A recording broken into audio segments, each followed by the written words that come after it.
In NüME Recovery and Wellness Centers, we focus on three core areas of your wellness: weight management, longevity, and performance.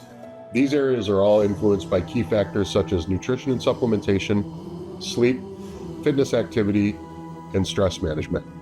To support your journey towards better health, we've partnered with some of the leading companies in these fields, providing you cutting edge tools designed to help you take control of your wellness. All right, so I want to introduce Megan Thomas. She is going to be heading up all of the Vibroacoustics and Breathwork curriculum that we're building here at NüME. She's the co-owner of the Center for Sound and Ceremony. She's also the co-founder of Roots to Rise, which is a transformation one and multi-day retreat based out of Syracuse. Megan is incredible. She's got 10 years plus of experience in yoga, breath work, sound healing. She's got a beautiful facility up in Syracuse, and so we networked together to build out curriculum that we're going to be incorporating with some of the In Harmony vibroacoustic technology that we have here at NüME. So Megan, take a minute and just kind of give us a quick little breakdown and give us some background on you, and then we'll dive into the weeds on breath work and vibroacoustics. Yeah, thank you so much. I have been an entrepreneur my whole life, and the first business I built was this big wedding photography business. And I got to the end of my 10th or 11th season, and I was awake all night long, every single night. I had made the most money I'd ever made in my life, and I was miserable. It was the end of the season, and I was like, is this the rest of my life? And it was at that moment when I was introduced to yoga, and I didn't specifically Kundalini yoga, and I didn't come into yoga for the physical aspects. That was kind of like the cherry on top. I came into to yoga for the meditation because it was calming my mind down. It was like if my mind was this, a radio, it was like just turning it down a little bit, opening up that frequency. And I think Kundalini specifically resonated so deeply with me because of sound healing. So the first things that I experienced in the world of sound healing was chanting and mantra.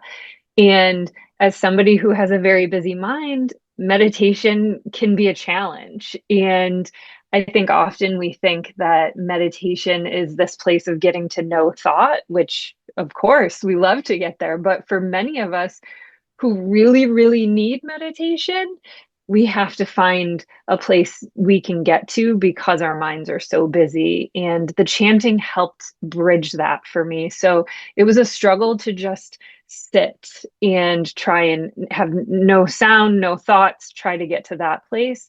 The chanting was what really helped me make it there Mhm. and be able to keep coming back to it. And so within I think 6 months of learning yoga for the first time, I was like, I am going to get trained in this. And got trained. And I was also introduced to the gongs through my teacher training. And so the next element for me of sound healing was gongs, which we use a lot of in Kundalini practices. And everything started to shift for me at that point. It was like the world got a little shinier. Mhm. And now, being 10 years out from that initial experience, the interesting thing is, I think I thought my life was going to be more calm and more peaceful by leaving the wedding industry. And in reality, my life is still just as busy, if not busier. I think it might even be busier. But the difference is I now have tools to live a busy lifestyle and take care of myself and be able to come back to that place. And so in the course of the 10 years, I have also gotten deeply into breath work, which was another game changer for me, completely optimized so many things for me, and which I can't wait to talk about what we're going to be bringing into NüME, all of these different elements. I really believe that between meditation, movement, and changing your breath, you will change your life. Absolutely. Yeah, yeah, absolutely. Hmm. And that's really what, when I started my journey too, it's same thing. It started kind of with meditation. And, I had a little bit of a hard time with it because I'm so busy, and it's like, how do you get settled Hmm. to that? And I went down the path of getting more involved in embodiment practices because I was trying to get more in touch with the physical side to help calm the mental side, because I was finding that like the mind governing the mind for me, was a challenge. And so I needed to Yeah. incorporate the physical space. And then that then transitioned down a path of being able to not only use the physical movement component, but then also using frequency and some of these other different stimulants that will help kind of settle the nervous system, settle Hmm. and really kind of let you get to a place where you can have that level of relaxation. And like you mentioned, it's really about taking care of the systems that take care of you. That's the tagline that I use all the time when I'm talking with people, busy executives, professionals, people that I've worked with in one-on-one coaching, and then now in the NüME wellness centers, is you have to build prioritization on taking care of the systems that are going to take care of you. And if you do that Hmm. and you become efficient in those spaces, everything else becomes so much easier to manage, right? Hmm. So, Yeah. I think, and you're speaking to exactly what I've experienced within my own practice, in which is what we're really going to be incorporating into these live classes, which is it's one thing to meditate. It's another thing to move before you meditate. It mhm, changes your meditation so deeply. It's one thing to breathe before your meditation. So incorporating some pranayama or breathwork exercises before moving into meditation. I think one of the hardest things to do is to sit down in the middle of the day and meditate. So absolutely. if you can incorporate some other things that kind of help you get there a little more smoothly, and different times of day makes sense too. And so we're even going to be playing with morning classes, lunchtime classes, and evening classes, because all of those have very different experiences on the mind and body as well. Yeah, Hmm. so let's actually take a minute and do that. Let's take a little deeper dive, because one of the things that we want to do is we want to educate people, because a lot of the things that we do and everything that we do at NüMe is a little bit different than what most people are used to. And so we've really tried to take some time to build that educational component to share what it is that we actually do. And so that's why we've gotten on and done interviews similar to this one, so that we can really go into detail and talk about that. Yeah. So why don't we go through some of the different components that we're going to be offering from a group class Hmm. perspective at NüMe, go and give a little bit of introduction and then a little more detail on where that's important and who it would be applicable to. Yeah. And then we'll start talking about the actual classes and launch and schedules and all that fun stuff that we got. Hmm. So we're going to have three main core offerings that are going to be happening every week, and that is Move and Elevate, guided elevation, and breathe and elevate. And so all three of these main core classes are going to include the technology. They're going to include these in harmony meditation cushions, which I'll be completely honest, being a yogi, I was like, I'm not sure about this incorporating technology into my meditation practice beyond, sound and listening to music while I meditate, things like that. I had never experienced anything like that until I met you and got to experience the meditation cushions. And I will tell you, the first meditation that I had with the In Harmony cushion, I sat down. It was the middle, like late afternoon, which is the hardest time of day for me to meditate because I'm still kind of in that work mode of like all the things that need to get done. But I had to try it. I wanted to try it right away. And so it was probably like 2 o'clock in the afternoon, a time that's hard for me. I didn't do anything before it. I didn't do movement, breathing, nothing before it. I went straight into sitting on this cushion, and I went for like a 33-minute meditation, put the headphones on. I did not open my eyes to like check my phone and see how long I had been in it until minute 29. So 29 minutes. I dropped in that quickly, and I was like, okay, this is something. So normally if I was to sit down, very often our meditations are 31 minutes, which there's science as to if you can hit anywhere above 31 minutes, you're balancing the left and the right hemispheres of the brain, and you're starting to get into the gray matter. So ideally, I would love to meditate 31 minutes a day. I might check my phone 3 times during that process, 4 times during that process of like, are we there yet? I couldn't believe it when I didn't look until I was almost at the end. And so this technology is really, really incredible. So to be pairing these other elements with it, I think is going to be a game changer. So this first class is called Move and Elevate. And this is going to be applicable for anyone. So we're going to start with a beginner level class. It is bringing in some yoga movements, concentrating a lot on the spine because we're going to be in a seated position. So, all of that first class, this first level of it is going to be completely beginner friendly from a seated position, moving the spine, warming that spine up, becoming more flexible in that way. Also, bringing in some somatic movements in it, and as well as the yoga movements.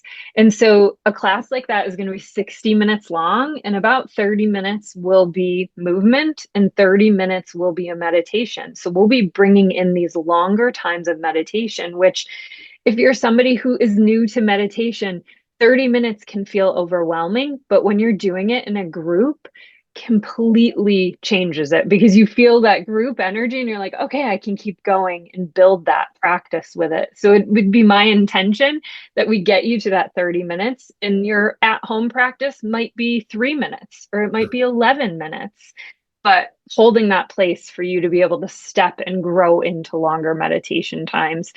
And we're going to incorporate some breath into using the In Harmony system as well. So it has these headphones that you are getting the sound healing frequencies while you're sitting on these vibroacoustic cushions, which Mhm. is just wild. So if you want to speak more to that, I'm still learning everything about the technology Yeah. with In Harmony. Yeah, and it was an interesting transition, and we evaluated, a number of practitioners because what we're building here, we wanted to take the technology that we had and we wanted to build it in curriculum, so that way, one, we could roll it out to all of our facilities as we continue to expand, but we also wanted to have some structure built around it, because that's the thing, is it's very hard for people to try to do some of these things on their own, which is why we built the technology to be in a group setting where it's an instructor led. And I know some of the classes you're going to be running here at the facility, and then we're going to end up with additional practitioners underneath that. But the cool thing was we were able to pipe the headset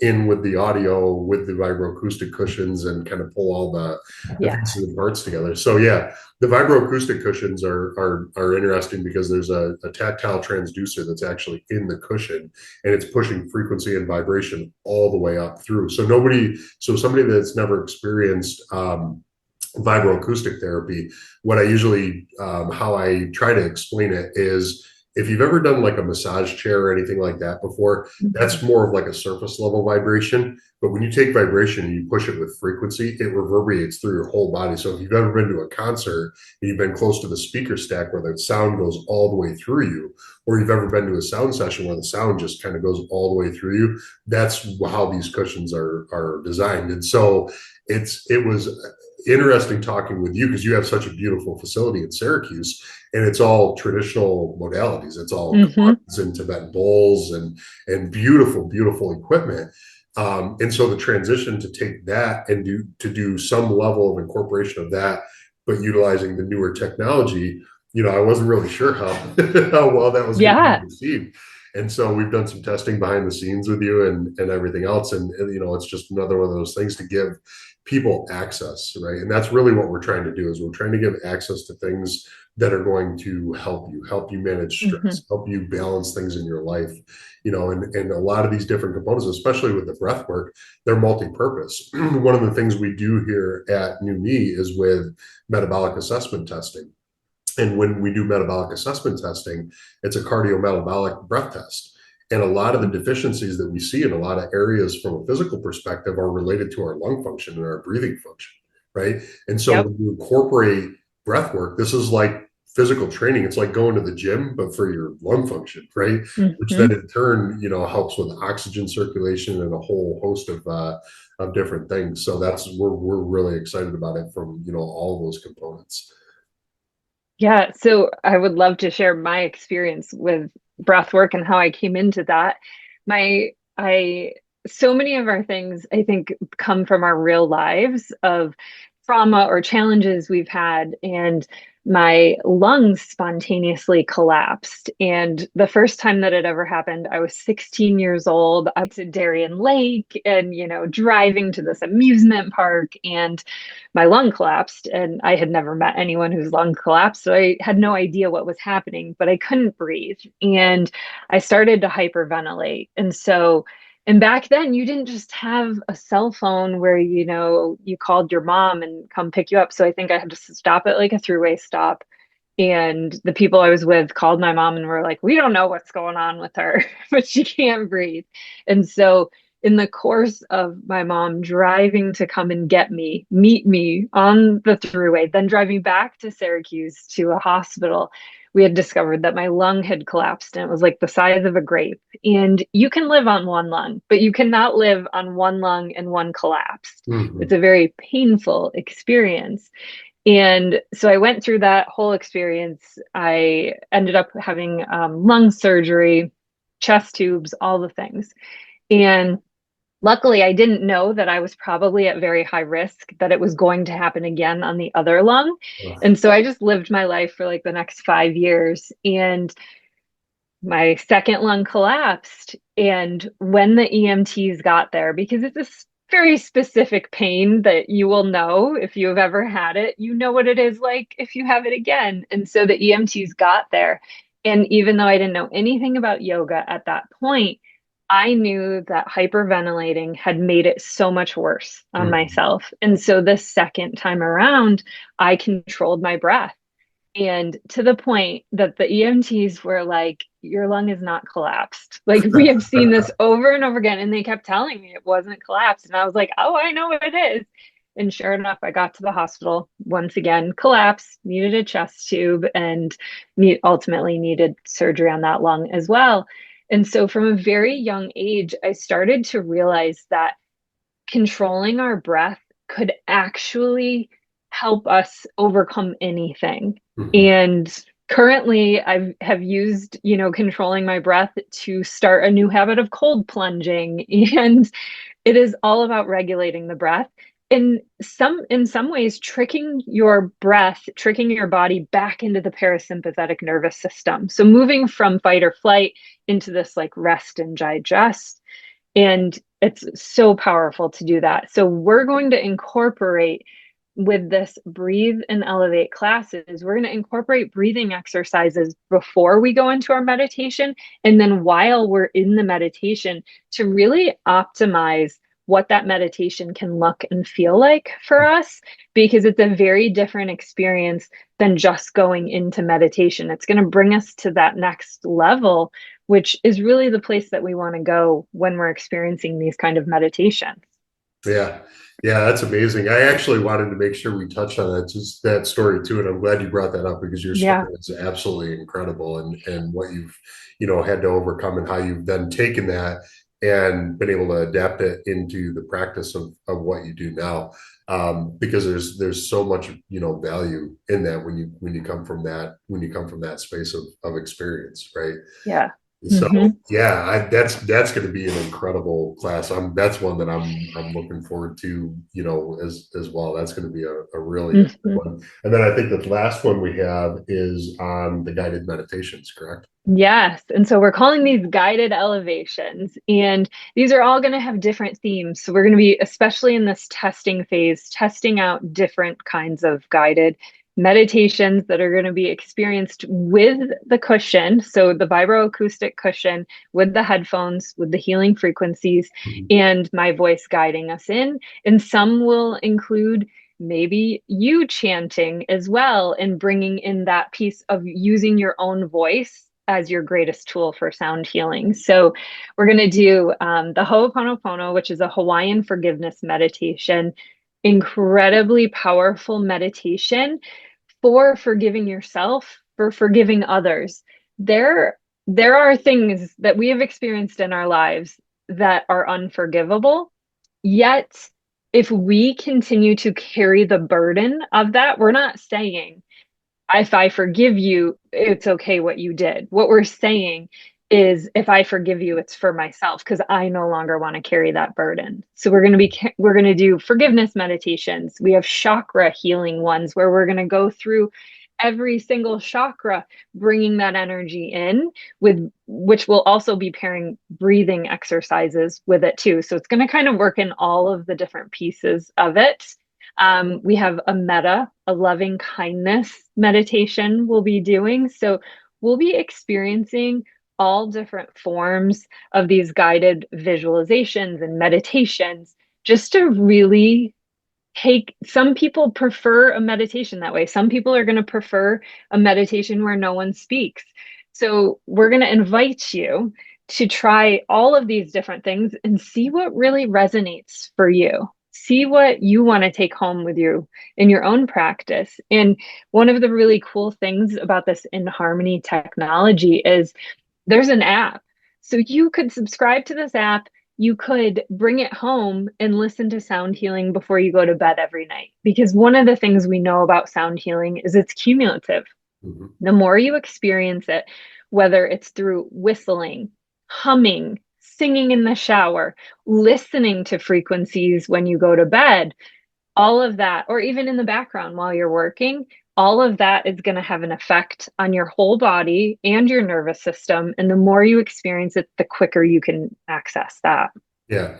And I'm really big in that practice personally as well. I mean, I use a combination of some magnetic frequency and some breath work, but one of the big things I do is I use audio frequency for sleep.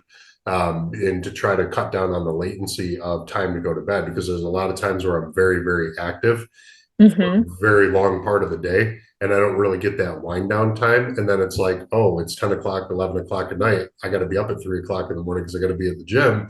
I need to shut down like right now, Quick. quick. Yep. And so for me personally, I know my best sleeping frequency is at 111 hertz. And so for Yeah. me, I put that on 17 to 22 minutes and out like a light. And Mm-hmm. so, having that ability to have access to that is really important. And that's part of the reason why we brought in Harmony on as well, is because a lot of these components are also available at home. The library is available at home. You can purchase the cushions for at home use. But we also wanted to do a community thing where we were bringing in, Yes. you and then practitioners underneath you that are qualified at being able to do guided work that they can then, take and be able to take home with them as well. And let's talk about that for a second. Yeah. So, the benefits of doing this in a class setting is we're kind of all in that place of learning a new technology together, finding that you're braver, Mm. right? You're braver when you're doing it together with someone else and someone's holding you accountable. If you were at home meditating, you might do 3 minutes, you might do 11. I'm going to push you to do longer. Mhm. So, all of that happens. But what else is really cool that happens in a class setting is this resonance we come to within each other. So you're going to experience your heart rate changing with meditation just on its own, but you're going to come into this collective experience. And one way to think of this, if you're new to meditation, is have you ever been at like a really incredible game? So whether it be like a football game, a basketball game, where all of a sudden everyone that is around you that is cheering for the same team, everyone kind of comes into this collective experience. Or the Taylor Swift concert. Okay, so you're going to the Taylor Swift concert. Everyone in there is having this collective experience, and they have done studies that people's heart rates come in sync with other people's heart rates that you don't even know, but you're having that collective experience.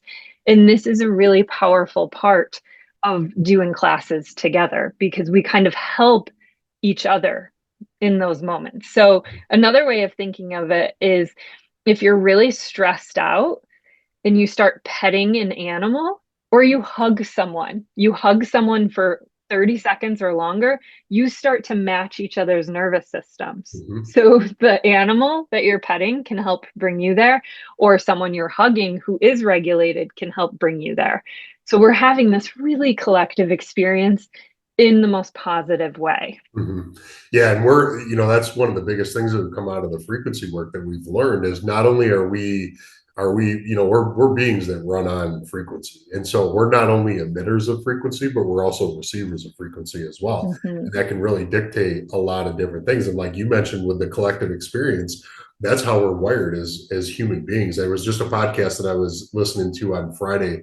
It was a fantastic podcast with a couple of well-known individuals, and they were talking about a number of different things. But one of the components that they talked about, in addition to like supplementation and methylation and molecular hydrogen, and they got into all these different biohacking things, right?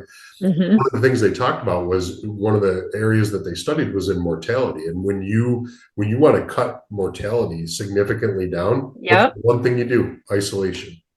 Yep. You isolate from that. That's why, it's with our elderly population and things like that. One of the absolute worst things that you can do is be in isolation. It's a huge detriment to our being, because that's how we function as individuals. So I that's the whole reason why we put the community aspect together for this, is to try to incorporate community into our communities and allow, a resource for people to be able to come together, in that space. So, And people are going to go further. You're going to go further into your practices because you have a community around you that is supporting you and wants that for you as well. yeah. And So I think that's some it's of a the things that will be win-win. on our roadmap. I think as we continue to build this out and expand this, we will, we'll go into more advanced practices. Obviously, that'll be the natural progression. As people that want to continue on, we're going to continue to build them and go more in depth with more advanced classes and things like that.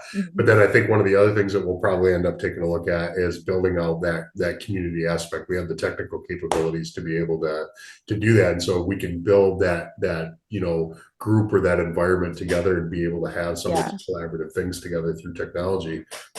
It just helps bring all of us together. And then as we continue to expand facility wise, be able to connect with other practitioners and other, people that are doing the same thing in different areas. So. And we're also going to be testing out some other classes that are not using the technology and Mhm. see how they kind of fit in to the whole system, which is we'll have just yoga classes that won't use the cushions, but you'll have space to do a meditation within a yoga class or transformational breath work. So the other thing I wanted to mention about breath work and why it's been so impactful in my own life and so many people that I teach it to, which is it can heal emotions and trauma. So many of these things get stuck in the body, and this is one way of getting them out. So traditional therapy works for many people. It also doesn't work for a lot of people as well, which is sitting and talking about the same thing over and over again. This is kind of like if traditional therapy is walk in the front door and we're conscious about this thing happened to me at such and such age. This breath work is like the side window. It's like Mhm. the fire escape. It's finding a different way in, and you don't have to have consciousness of, that time at, when I was 3 years old and I was left in a crib for days and days. Whatever that story was, you don't need to know what it is. It Mhm. will move through your body by using your breath. And Yep. it's all by manipulating and controlling the breath. When you change your breath, you have physiological responses in the body. So it makes sense that it allows some of these things to come out. Mhm. Yeah, Yeah. absolutely. I mean, we see it all the time, even from a scientific perspective, right? We see it all the time Hmm. with the cardiometabolic testing that we do. We see how that impacts people's health as a whole, and we can learn so much just from your breath, right? And being Hmm. able to analyze that, and then being able to remediate that makes such a huge positive, impact across the board. So, yeah, this is a personal pet project of mine inside of our facilities. I am super excited. I am so very very thankful to have Megan on board with us. She's an incredible practitioner and human being, and these classes are going to be fantastic. So we look forward to getting it launched, because we're about what, a week out or so from launch. Yeah. We're getting the Hmm. calendars out this week, and then we're gonna start rocking Start booking them. and start booking them. All right, Hmm. Megan. Well, thank you for taking the time to jump on the call, and thank you again for all the work behind the scenes. You're absolutely amazing, and I look forward to continuing to build this out. Thank you. Thank you so much.